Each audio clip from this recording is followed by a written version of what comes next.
बिस्मिल्लाहिर्रहमानिर्रहीम। ये एक केसी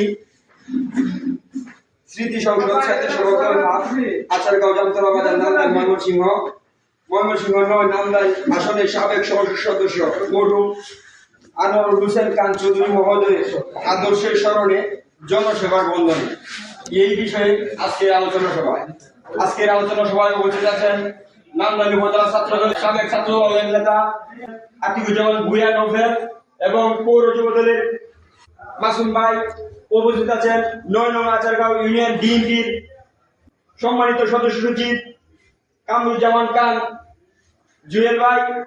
উপস্থিত আছেন আমার শ্রদ্ধেয় মামা সুয়েল মাস্টার সাহেব এবং আমার প্রাণপ্রিয় সংগঠন ৯ নং আচারগাঁও ইউনিয়ন স্বেচ্ছাসেবক দলের নেতৃবৃন্দরা উপস্থিত আছেন, ছাত্র দলের নেতৃবৃন্দরা উপস্থিত আছে।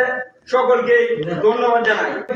জনসেবামূলক সংগঠন, এই সংগঠনের এইটার উপর ভিত্তি করে আপনাদের মূল্যবান মতামত দেওয়ার আশা আমি ব্যক্ত করেছিলাম। ইতিমধ্যে অনেকে মূল্যবান মতামত দিয়েছে।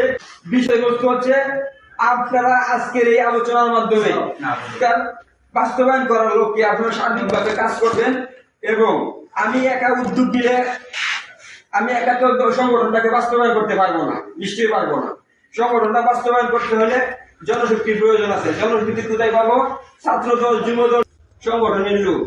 কাজে আপনারা জাতীয়তাবাদী স্বেচ্ছাসেবক দল জিন্দাবাদ, তারুণ্যের অহংকার জনাব তারেক রহমান জিন্দাবাদ, শহীদ জিয়া অমর হোক, মরহুমা বেগম খালেদা জিয়া অমর হোক, আনোয়ার হোসেন খান চৌধুরী মহোদয় জিন্দাবাদ, জননেতা জনাব ইয়াসির খান চৌধুরী জিন্দাবাদ, ৯ নং আচারগাঁও ইউনিয়ন স্বেচ্ছাসেবক দল জিন্দাবাদ। সকলকে ধন্যবাদ। আসসালামু আলাইকুম। ধন্যবাদ জানাই সাদ্দাম ভাইকে, উনি ওনার গুরুত্বপূর্ণ বক্তব্য পেশ করেছেন।